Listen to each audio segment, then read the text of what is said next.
Good morning. I'm super cold. My body can't bring up the energy anymore to keep me warm. I woke up 2 times, 3 times maybe. So this is just a take that I'm shooting now that I feel comfortable enough to get up. And also in the middle of the night there was some rather big animal right down the hill. Like I first heard the footsteps like pop, pop, pop. And I thought it was a deer. And then I heard this sound like blah, blah. So it might even be a male deer, like a big deer with antlers. That just kept me awake also for like 10 or 15 minutes just to see what they're about to do. I mean, usually they don't do a thing unless they're in, how do you call it again? Like in their period when they basically pair up and then get younglings, right? So I didn't worry about that too much, but yeah, that just got me awake the first time. And that's just the damn cold, because there's just no more energy in the body and everything's fresh and cold, and you can't really warm up the sleeping bag properly. And this night we just had about 10 degrees Celsius, so it wasn't really a cold night. But that's an interesting observation. So yeah, I'll slowly get up and then pack up the stuff, and then we continue moving. Stay with us. One thing I'd like to add to this is that the feeling during the sleep was pretty weird. The sleeping bag felt kind of warm, and I even did sweat a little bit, but nevertheless I felt cold, and really cold. And I don't know how to describe it. It's just like as if you are capable of heating up your sleeping bag right here, right? But you're also not. And my guess is that this has to do with the body switching from its regular intake of calories and the regular processing of nutrients to burning fat reserves. And for as far as I barely have any, I think this resulted in me just feeling warm and cold at the same time. I hope that makes sense to you. I just want to share this because if you do something like we do right now, expect that to happen, especially if you don't do any training beforehand and if you don't switch to a ketogenic diet. I also didn't do that. If I would have done that, I would be by far more easy to do this experiment. So that just as a side note. Alright folks, so it took me about 10 minutes to get out of the sleeping bag. It's even colder outside of it. And as you can see, I already put on my jacket and everything I got. And I'm walking in circles in the campsite just to get my pulse up and to get a little warmer. And yeah, this is day 3 of a survival experiment, basically a survival training. Yannick and I are out to test our skills, to live only by water that we get out of the creeks, by wall. And what we're doing is we're basically training, trying how it's, see, focus is fully gone. We're only taking water that we can find in creeks and such. We didn't bring any food or any supplies with us, with exception to our clothing, our camera gear, and our sleeping setup, of course. And we just want to simulate a survival situation just to see how far we can push ourselves. And as you might picture, this is not a real scenario. We could abort at any time, but so far we're holding up for 3 days already. And today's goal is to basically hike down that direction and get to our rendezvous point or pickup point, where we will be picked up in the evening. So if you're interested, join us in this adventure. Yannick is packing up already, and as far as we don't have any more breakfast left, I'm just gonna use the rest of the water that I have and just boil it up so we can at least drink some hot water. It's the best that we can get right now. And yeah, this is a very simple 64 ounces or 2 liter soil filter bladder, and it's filled up until here, so it's 750 milliliters or some, maybe 20 ounces approximately.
Breakfast is ready.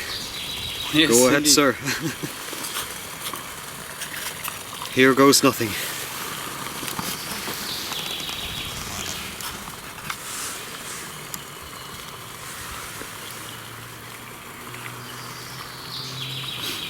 Don't want to burn myself.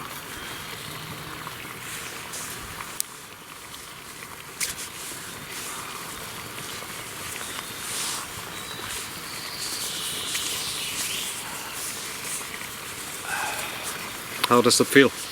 At least it warms the body.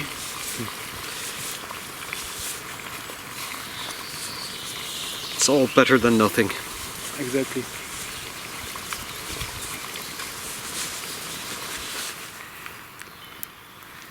Okay, my turn.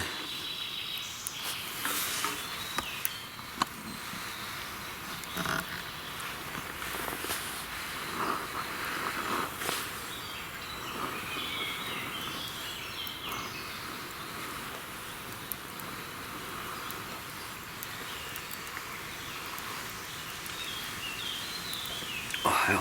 Feels good.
Alright folks, so this used to be my campsite. Yannick was sleeping right here in the frame. As you can see, we cleaned this up nicely. We didn't leave a trace, as we always do. And yeah, I say we get going, right? Let's go, Rob.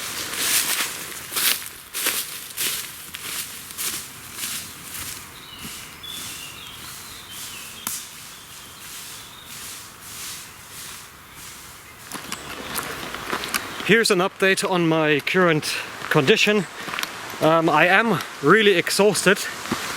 but somehow it's getting easier to get through the pain, you know, to bite through. And yeah, I think I mentioned this yesterday too, that I have an issue with my right knee. The reason being that I have an old sports injury there from playing hockey, and every descent in steep terrain is really painful and it puts a lot of pressure on the knee capsule. And yeah, now we descended from right up there, from that mountain or that hill there, and I had to go very, very slowly. And this is something I just want to mention here, you know, if you are exhausted, take your time doing things. If I would fall down here, twist an ankle or even mess up my knee, then I'm in trouble. Then I need help, somebody needs to get me out. I will not be capable of hiking the next 10 to 15 kilometers that we still need to do in order to get to our rendezvous point where we will be picked up. So yeah, the message is a pretty simple one. Don't overestimate your own skill set, don't overestimate your physical condition, and understand that it's perfectly fine to take it down a notch if you are exhausted. Because mistakes happen only if you really think that you can push on through and that you can be, you know, a tough guy that just goes fully on and takes like 110%. I guess you know what I mean. See, I'm also getting out of breath already because it's going uphill again. So yeah, take it easy, play it safe.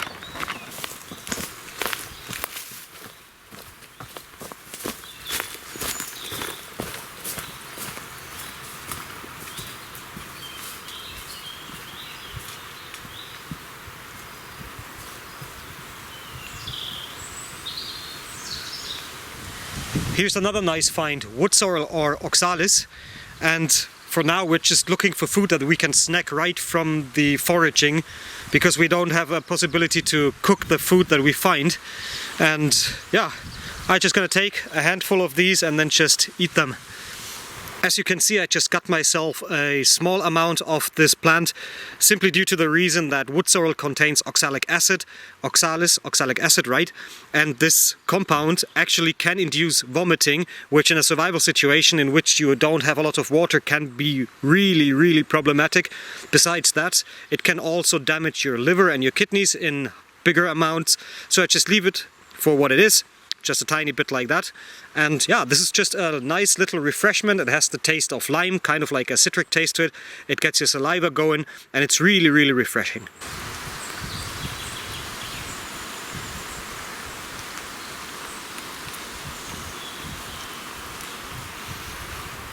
Exquisite.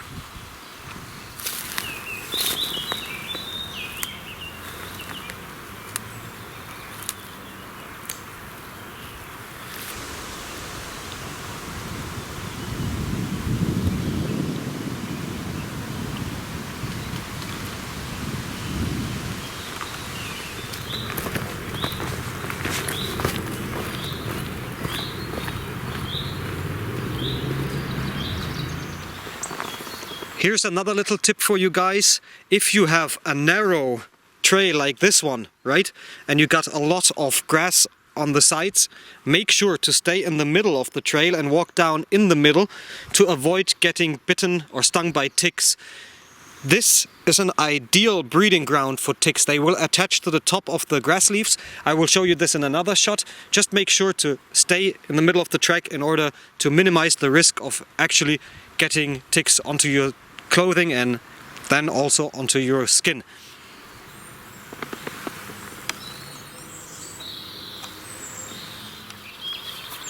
As we were walking down the trail here, we had a lucky find. As you can see right there, there's wild strawberries. Doesn't look like much, but that's awesome sugar, awesome vitamins, and we're gonna eat those now.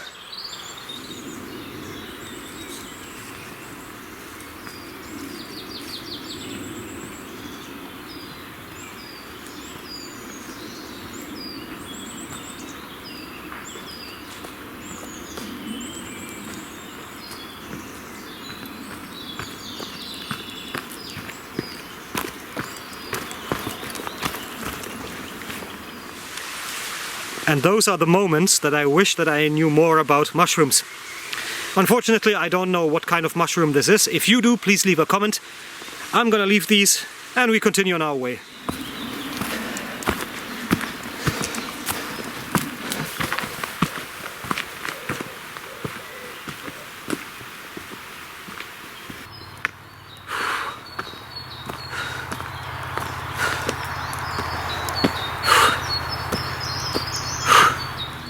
Oh my, this is a really steep hill, and now I can feel everything drop.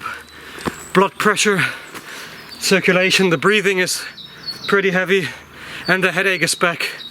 Guys, in these situations, take it easy. I have to take stops once in a while here in order not to just go blackout. Day 3, still going. Not strong, but still going.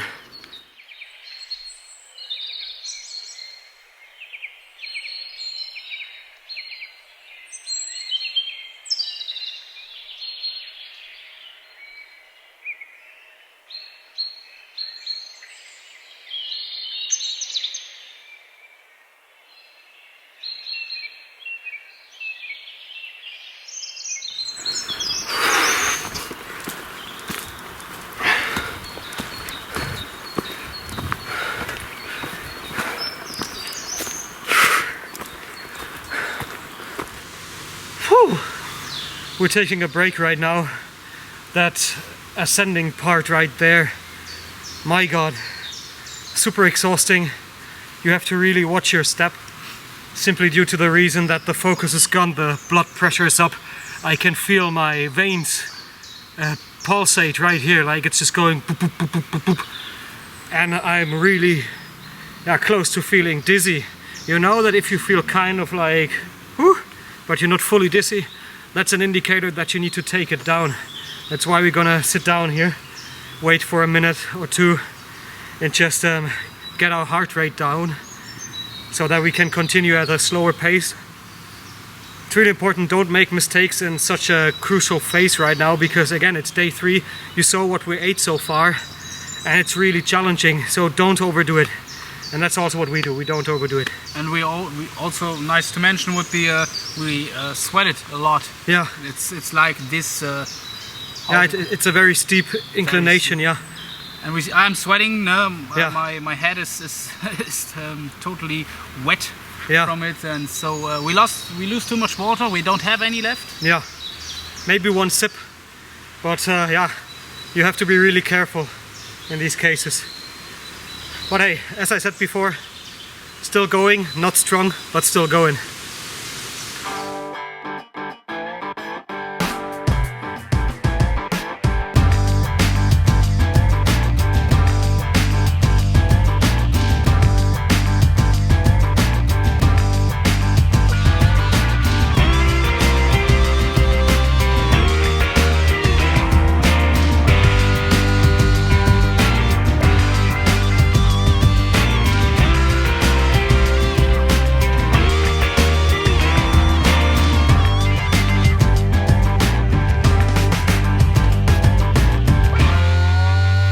Change of luck.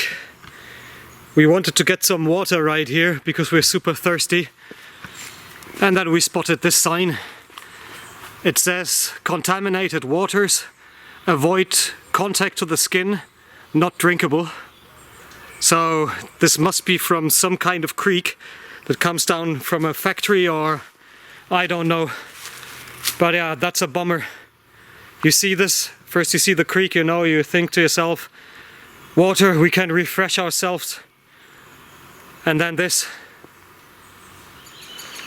Alright folks, we're getting close. I don't know if you can see this.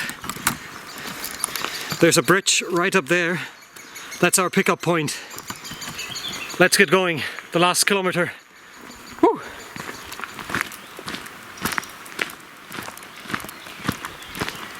Okay people, this is the end of the trip. We arrived at the foot of the bridge.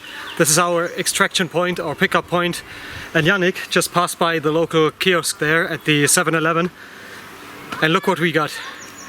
A nice cold beer. For each of us. Yeah, we're gonna open that up right now, enjoy the first civilized beverage since 3 days. And yeah, I hope you like this mini series. I hope you like the trip. And yeah, just stick around. Make sure to subscribe to the channel. Also check out Yannick's channel. I'm gonna give you a link down in the information box. Give him a like. Yeah. I say, let's don't talk about likes and such. Let's just enjoy being. Cheers to you. Thanks for watching. Cheers. Skål. Wow. Wow. If you want to support my channel, please consider becoming a Patreon. You can visit my Patreon page on www.patreon.com/Rathwulven-Bushcraft. A link to my Patreon page will also be posted in the information box below. Thank you in advance.